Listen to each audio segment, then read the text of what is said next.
Hi, so I'm here at ASH in Atlanta. Yesterday I chaired a session about novel immunotherapeutic regimens in myeloma. So these are all regimens that have not yet been used in patients but are being developed towards that aim. So the particular session that I was chairing was about new BiTEs and CAR T cells. So these are exciting new immunotherapy approaches to treating multiple myeloma.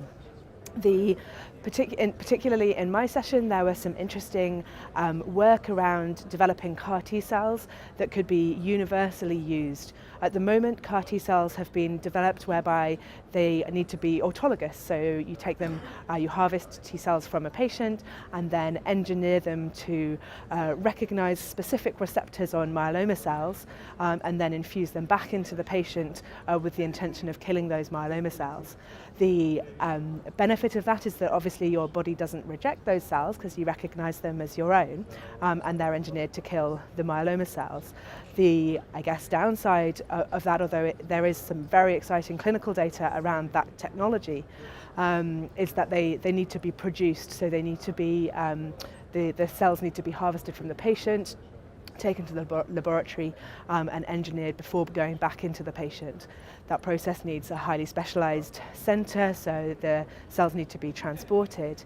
And also it can take some time at the moment for that process, although I know there is some work going into shortening that time. But the benefit of having a universal CAR T cell would be that it wouldn't be from the patient themselves, but would be from an allogeneic donor. And some of the work in this session was looking at interesting ways of making sure that those CAR T cells that would be from another donor didn't cause the problems that you might expect as a result of that, so graft versus host disease or rejection from by the patient's immune system. Or even some kind of T cells killing each other problem.